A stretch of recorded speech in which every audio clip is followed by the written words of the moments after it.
Hey guys, it is Friday and it's 2:30 and we're ready for Family Friday. And today's program is going to be all about corn. We are going to also go out to our Colton Community Garden today, and you're going to be able to see some of the Hopi corn and our garden where we grew some corn. You're also going to see how we did some grinding of the blue corn, and we're going to use that flour, and we're going to do some baking today, and we're also going to make a corn craft for all celebrating corn, and we thought it was a good time to do this right before Thanksgiving. So once again, I'm really excited to be with you today. We are here at the Museum of Northern Arizona. We're in our Native People Gallery. So if you do not live here in Flagstaff, or you haven't had a chance yet to come over and see this beautiful gallery, it is a beautiful place to be, and you should come over and check it out too. But what I want to draw your attention to today is how we're talking about corn. And for the panels that are behind me, this is the Hopi section of the Native Peoples Gallery, and this is just a beautiful example about how corn is more important than just a source of food. If you look at what's behind me, it is a whole way of life, and we'll also see how corn is celebrated in their artwork. Okay, let's look, for example, this just looks like a tall, thin stick, but it actually is a useful tool for dry farming. That is wood or a stick from a shrub. It's called greasewood. And if you ever have a chance to go out to Hopi, you will notice that their cornfields do not look like the cornfields you'd find like where I'm from, Ohio or Iowa, where the corn is taller than me. When you go out to Hopi, their cornfields are much different, and the corn itself is different. First of all, the visual difference is it's quite small, like this. The Hopis, I've gotten an opportunity to go out and actually watch some of this dry farming being done with corn. They get the planting stick, and it's very hard work. You're down on the ground, and you use that stick to dig a very deep hole that you will put your special corn seed in that hole. And the reason why it's short and the hole is deep is because there is some water out there, and you have to get pretty deep for that corn to get that moisture. So the corn seed is so low that by the time it does come up to the dirt, you don't see much of it. Okay, so it's a special kind of farming, and it's a very special kind of corn seed. All right, so that's the planting stick. You'll also see behind me how Hopi artists, they use corn in their artwork. See the beautiful basket and the weaving? We will also come walking down this way, and we have the beautiful headdress that is used in different celebrations, and it is a celebration to have a lot of corn and to have a plentiful crop of corn. That means that there was a lot of water, and you can celebrate that. Now, we're also going to come this way, and there's really a lot of different kind of corn that is special to Hopi people. And you can see all the different colors here of the corn.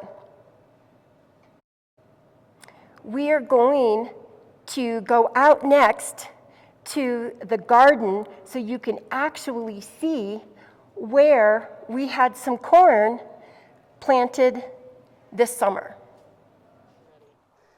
Hello everyone, my name is Carol Fritzinger. Everyone calls me Fritz, and I'm the volunteer manager of the Museum of Northern Arizona's Colton Community Garden. This is open to the public, educational garden for people of all ages and abilities and all cultures, to bring people together to share knowledge about growing in our Northern Arizona climate. Wow. So this year we actually grew 3 different varieties. Okay. One we grew way over there in the demonstration area. It was a Hopi pink, super beautiful. And then in here, this area of the garden, we grew some glass gem, which is a popcorn, and they grew blue corn. There are so many different varieties of corn. Okay. And you know, our traditional Hopi corns are dry farmed, so they Right. don't even use water.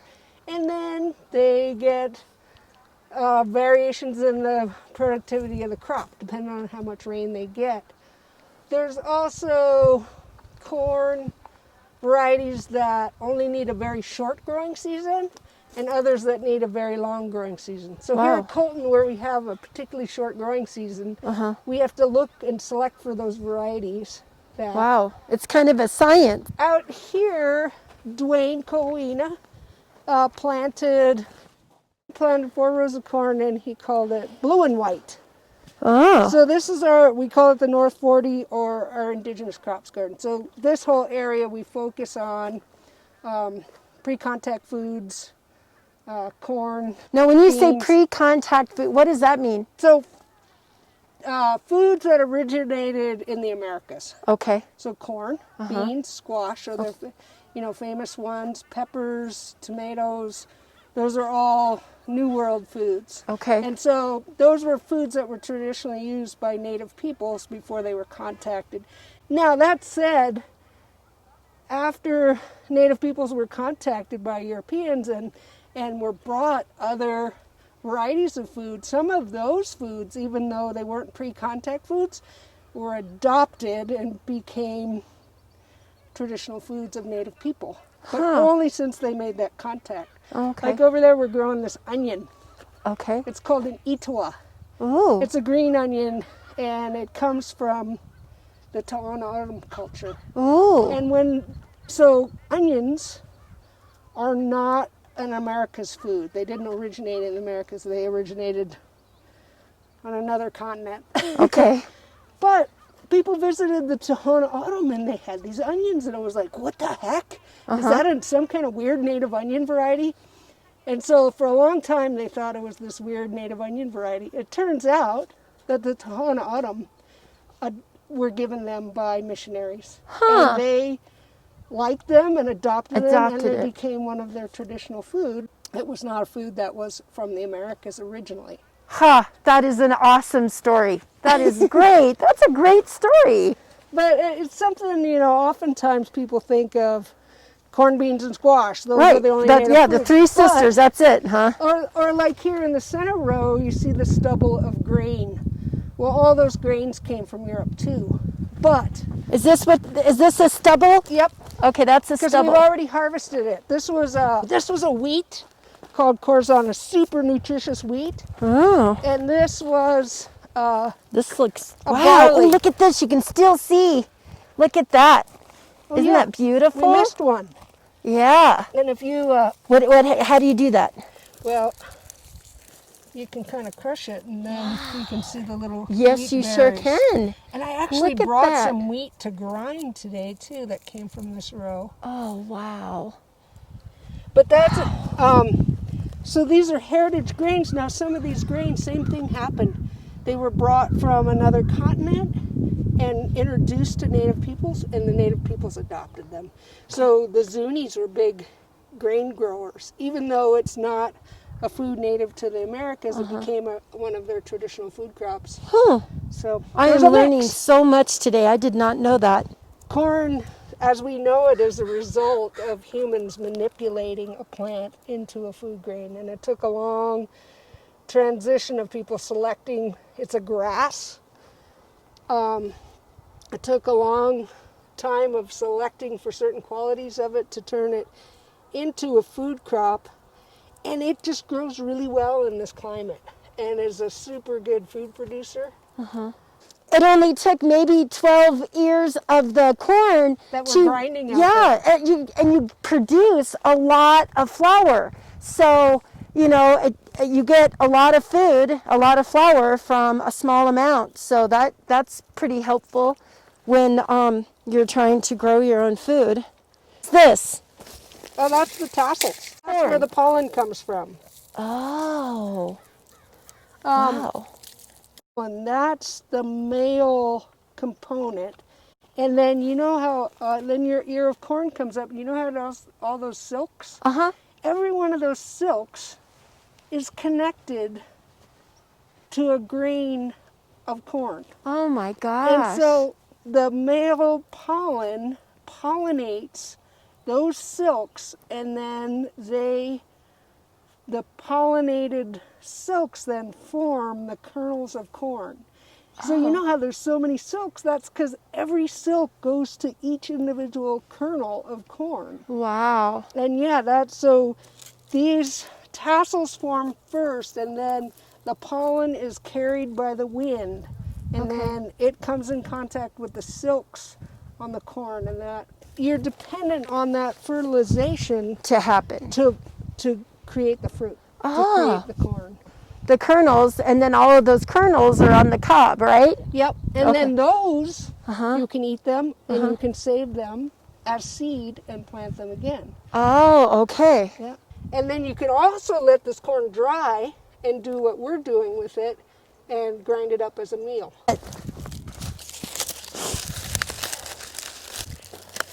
That is so cool.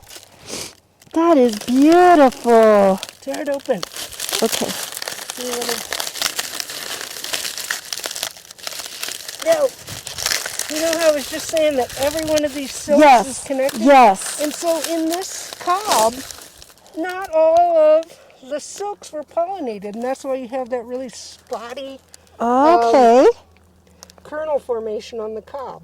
Do you know this is the first time I've ever touched corn that wasn't in the store?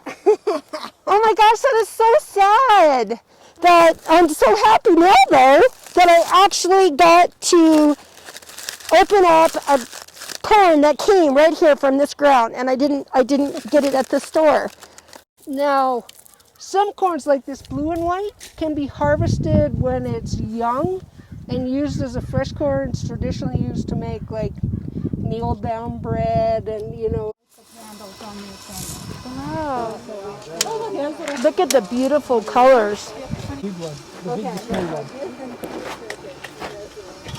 That might be ready. That's actually a well. Oh, well.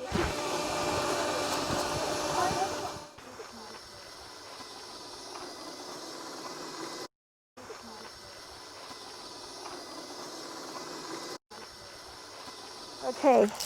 Okay, so now we have the finished product of the cornmeal that Mary's going to take home and make into some yummy baked goods. Hi guys, we're back. Now we're in a greenhouse because remember when we were at the garden, it was dried out, it was already been harvested, and it was laying over getting ready for the winter. Well, now we actually got to come inside the greenhouse where it's nice and sunny and warm, and the corn is still growing here. And I just want to point out some really cool things about our live corn stalks here. Look here at the bottom, you got this mound of dirt, and the corn is just growing right up out of the mound of this dirt. And look at this beautiful part of the corn and the beautiful, the corn plant. And look at the beautiful colors. And didn't we have, I think all the actual corn cobs, those have been harvested, but you can still see how short. Remember we said earlier today that the Hopi corn is different than like corn from Iowa or Ohio. It's goes deeper and it grows shorter because it's so deep in that soil for that dry farming.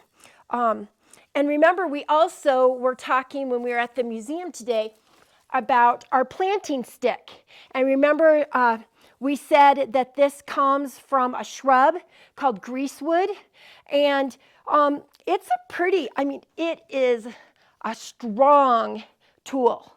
And you could just imagine if you have to stick this in the soil, and we don't have the best soil here on the Colorado Plateau. We have a lot of beautiful things, a lot of rocks on the Colorado Plateau, but we don't have a lot of good, dark, easy soil to plant in. So you can just think of how hard it is to keep on twisting and digging that hole deep enough to the point where you get down to some moisture, and then you can take your planting stick out and put your special corn seed in. And then hopefully, if you have a good harvest and you get some rain, you can have your corn. That was a lot of hard work. The corn kernels that we got from the corn cobs, and you saw that we put them in this machine right there at the garden. And we ran those kernels through that grinder, and we came up with the blue corn kernels, and they were all grounded up. So we had the flour that we're going to bake with today. That is a great invention, but traditionally, Hopis did not grind with the mixer and the grinder. This should kind of look, if you've been joining us ever since we started this way back like in March, this should look familiar to you when we were doing the prehistoric cooking food class, and we were talking about a little bit about corn and about grinding, and we said, remember, this is the Mano and the Metatate.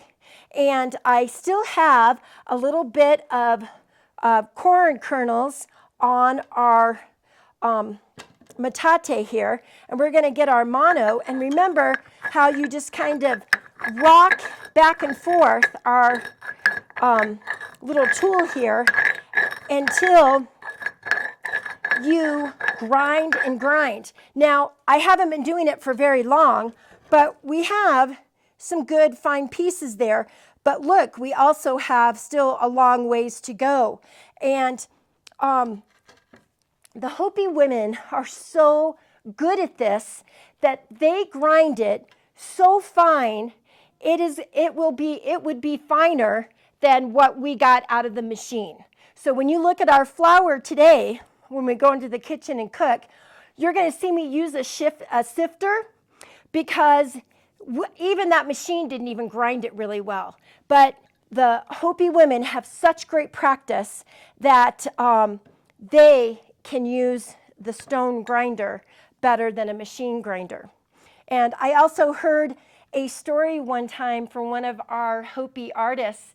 She said when she was a young girl, she would practice. Corn is such an important part of the Hopi people. It's just not food that they eat. Like we talked about earlier, it goes to deep into their tradition, their art. It's even spiritual for them. So women get taught how to really be good corn grinders. And my Hopi friend was telling me one time when she was young and learning, she had to practice a lot. And she was on her hands and knees and going back and forth like this. You really use your hand muscles. And she would practice and practice.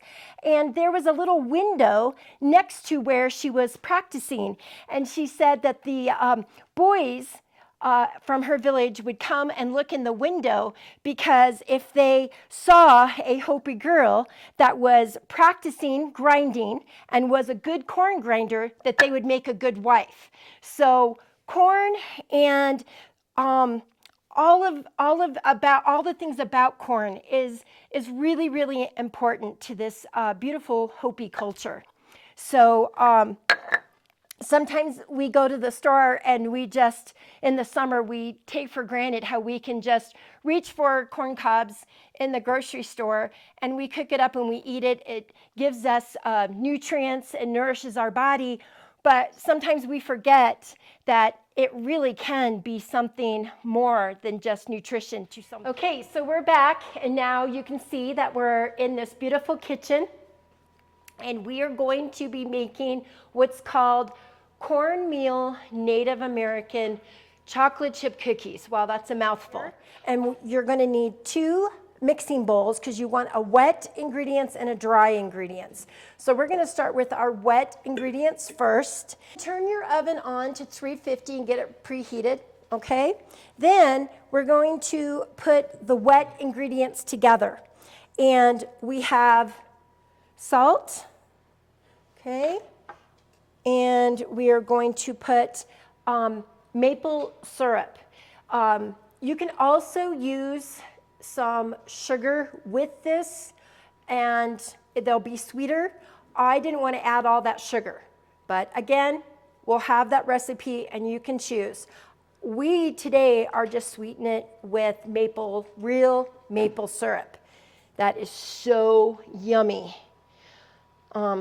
So we got all of our good sticky maple syrup in there. And then, so we have that. We need some butter. And I'm just putting the pre-measured sticks right.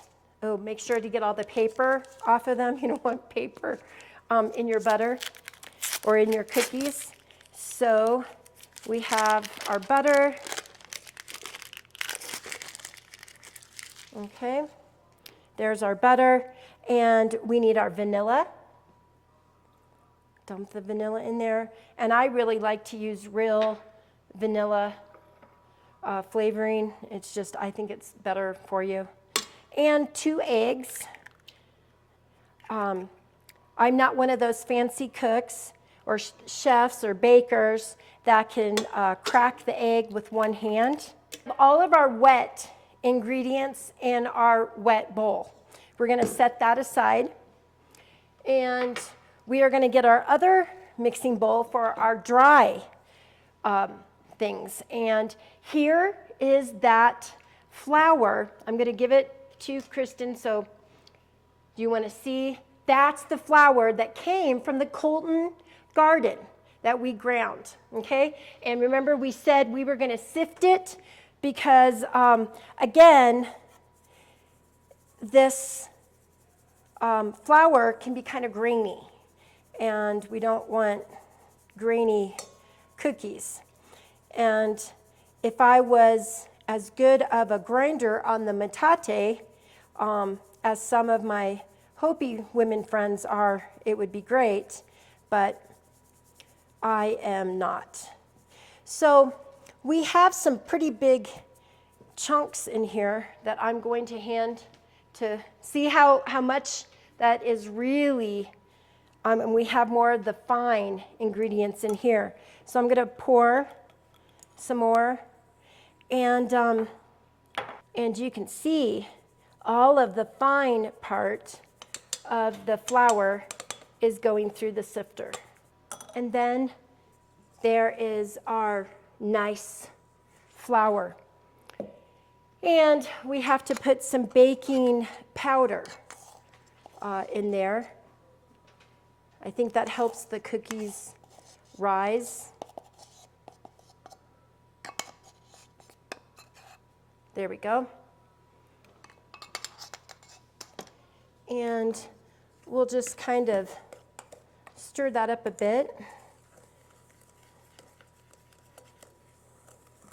Look at that beautiful flower. That's just, it's so neat to be able to go to a garden, pick the corn, get the corn and grind it, and then bring it into your kitchen and cook with it. Again, I think it's really easy for us to forget the concept of where our food comes from and how it just is so, makes it a little bit more special when we actually help grow it and pick it and So now we are going to put our wet ingredients here in our mixer. Okay, so we got our wet ingredients here, and we're gonna mix that up. So we have been mixing, and we have all of our wet ingredients creamed together. Okay, so we have our dry ingredients here, and I'm gonna kind of just slowly, while the mixer is not on, I'm just gonna kind of slowly add it, and then we'll turn it on and we'll blend that together. Okay, we have that flour mixed in, so we're gonna add some more. Now remember, this isn't like our white flour or whole wheat flour like you can usually use. It does have that blue pigment color into it from the corn.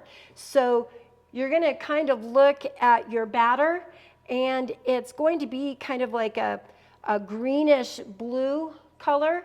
Don't let that frighten you. It's not, there's nothing wrong with it. I'm going to get a spatula here and kind of help the rest of this flour get in there. And then we'll mix it up some more. It really does have a sweet corn, popcorn kind of smell, like kennel corn. If you've ever had some kennel corn, that's what it smells like. It's really nice. The wet, creamy ingredients are mixed very nicely with the dry ingredients. So we have our chocolate chips here, and we'll add them in a little bit at a time to make sure that they get all mixed in nice.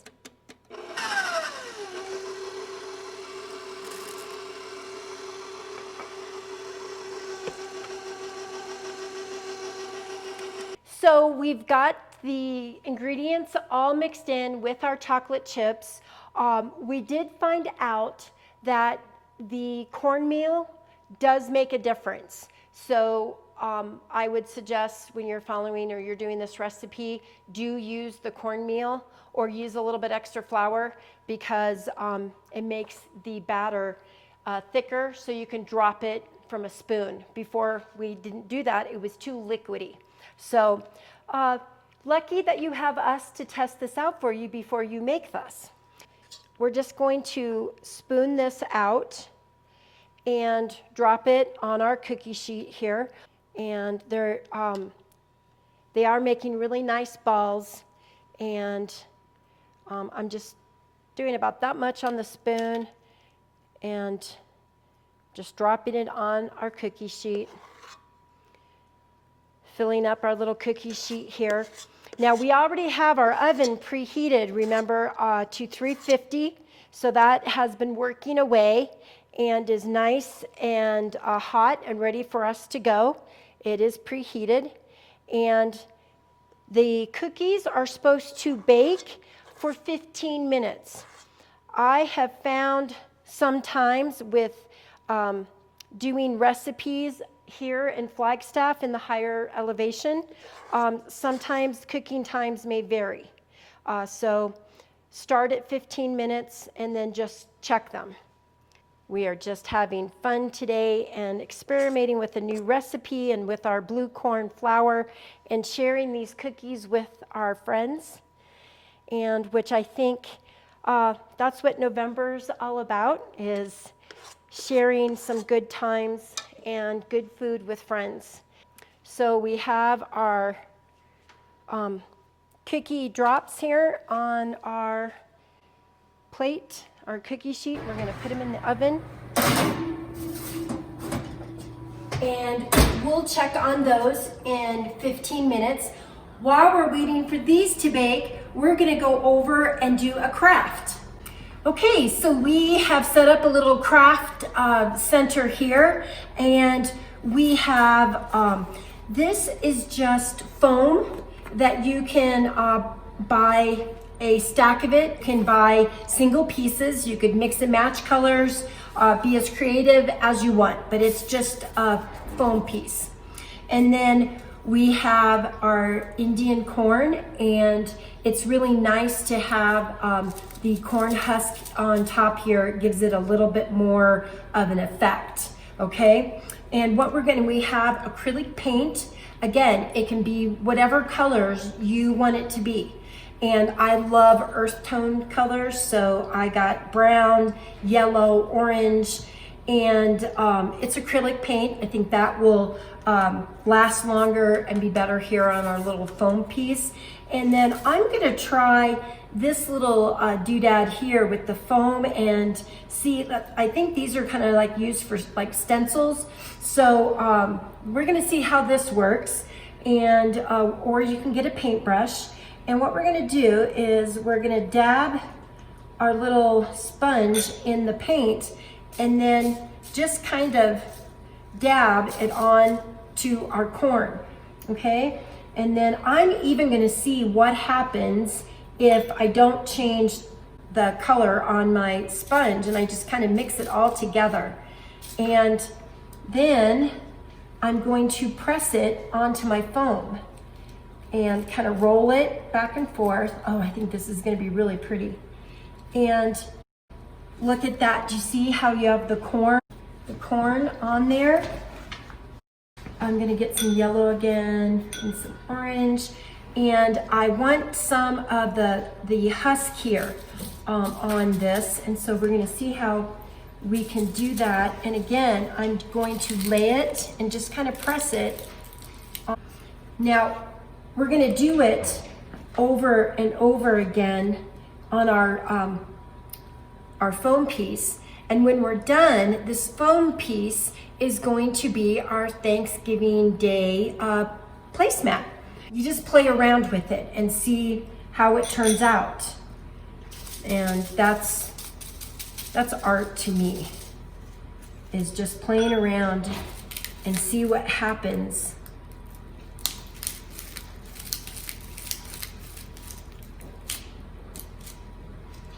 And I think we're gonna do it one more time over here in this corner.